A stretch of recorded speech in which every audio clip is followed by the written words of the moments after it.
I like this. Niecy Nash likes to use this word. You are looking quite fetching. Ooh, I like that for me. Stunningly beautiful. Thank you. Well, you always have a look on. Oh my God. God. I felt like I had to match the tone. You know, you said a very fetching tone. Okay, well, thank you. But I'm just loving you. You know, I love how you come out with this confidence.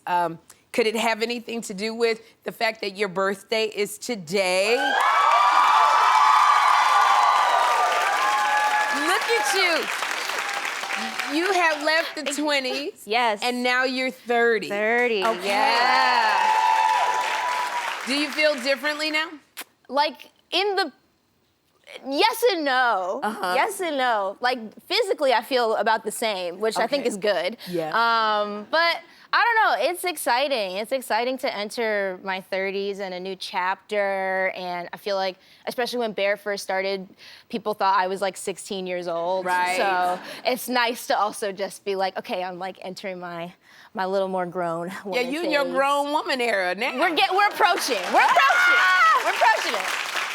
I love it. Yeah. Now I know that you went bowling on your birthday last year. Yes, I did. Okay, so when you went bowling, I'm noticing that's you all the way at the bottom. Yeah.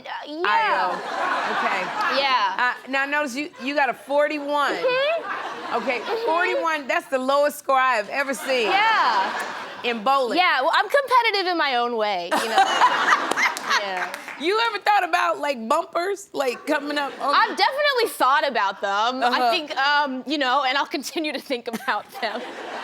You know, I think you probably, did your like arm like swing the wrong way as you're like, because I come from a family of bowlers. Sure. And so when I You do come like, from a family of bowlers? almost, You can't just like say that and then drive by. like, no, my family are bowlers. Yeah. I'm like you. That's Okay. and I know, like, when I bowl, my arm will like just move a certain, Yeah. like I just. No, everything seems like it's going in the right direction. Just something happens on the way between the ball and the pin. Yeah. Well, I feel like if I were a parent, you know, I would want to raise an independent child, and I think that's sort of what happens with the ball. It's like, that's its journey. Who am I? Who am I? You I know? love it. I love your spin on it. Can I use that next time I go bowl with my family? Well, I need a spin on that because the ball isn't necessarily It's not also spinning. even spinning. Something's Girl. wrong.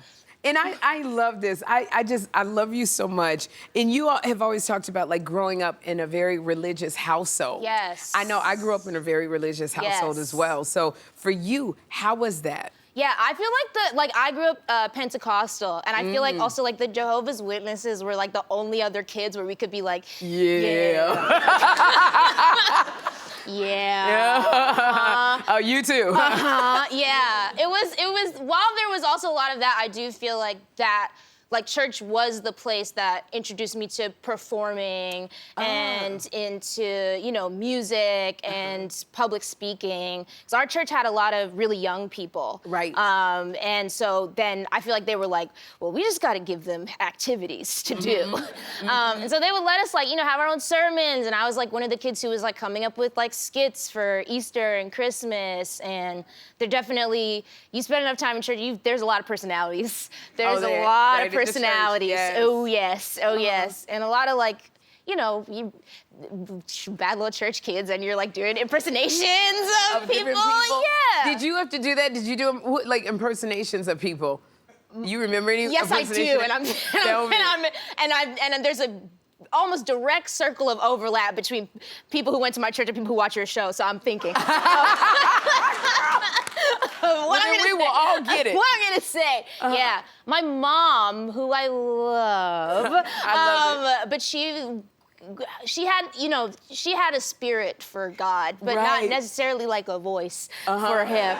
And so that she was definitely one of them. So she was one of the people you impersonated. Definitely, yeah. Oh my gosh. Yeah. Did that kind of lend itself to you becoming an actress like now? Well, I was really shy, believe it or not. I was really shy, especially like in my middle school years, and we had to take drama class when I was in 8th grade, and we had to come up with characters. And so one of the first characters that I came up with was a church lady. Yeah. And so you do characters, and then we had this you had to do like an improv interview after that, like our teacher surprised us with. So anybody could ask us questions, and anybody could, and you just had to be able to come up with an answer. We had to stay in character. And I remember it's like the dumbest joke in the world, but somebody asked like, "What's your favorite food then?" If you're like this like crazy church lady, and I said Swiss cheese because it's holy.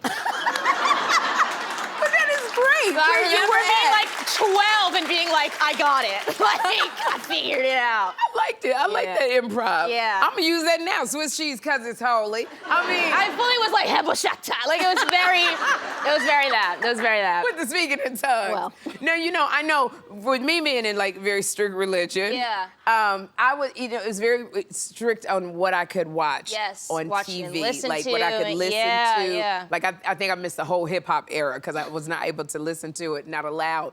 And like I said, TV. Was it any kind of similarities with you? Definitely. I had to be like really clever. Like this, I feel like kids today wouldn't really know about this, but like the last button on the remote. That was like my best friend. Because I was always trying to watch something and then, you know, like hit the last real quick. And it's like, of course I'm watching like Diane Sawyer. Mother, of course. But when I was in high school, 30 Rock was out. And so that was like one of my secret shows. Yeah. And obviously. Oh, and I was on 30 Rock. Well. I used to watch. Oh, man. Yeah. Angie Jordan on 30 Rock. House of Jordan. The House of Jordan. You watched the House of, when we would have the House of Jordan. Of course, yeah.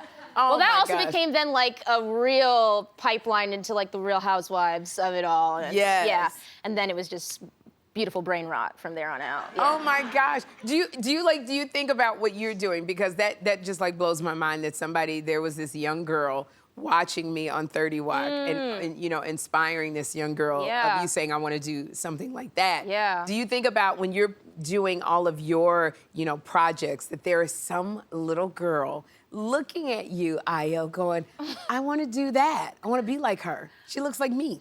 I like the she looks like me part. That I love. I feel like as like a brown skin, you know, dark skinned girl, like it was so important, especially seeing women just be like unique and funny and strange, like that we could do it all. So that part I really like. Then when I think of anybody looking up to me, then I get really nervous. But oh yeah. My goodness. Girl, wait till you're 58. You're gonna be like, call me auntie. Call me auntie. But not right now. Not right now. Yeah, no, they should not be calling you auntie right now. They should still be calling you sis. I just got 30. I know. Let me, please. Let me, revel in being 30. Well, I'm so excited that you used to watch 30 Rock. Yes. That I wanted to get you something for your 30th birthday. Oh? And since you are a fan of 30 Rock, my show, I tell you, I searched my entire house for, any props that I may have saved from the show. So I got, let me see. Oh my gosh. So I got I couldn't find any props that I saved, so I got you this instead. It's I got 30 rocks from my backyard. You are not serious. Okay, now. Not serious. I don't know if you gotta check this in or you can carry it on the plane with you. TSA will let you know. Yeah. But it is. No, this is carry-onable. It is carry-onable. Yeah. And it was from my heart. It is 30 rocks. Because I love you. And, you know, it's from my heart. Yeah. This is definitely I feel like if you go to the right apartment in LA, you know, this could be like a conceptual art piece. I think so. I think you can really do something with it. It's layered. It's very layered in love. 30 Rock 30 love. Rock. There you go. Thank you.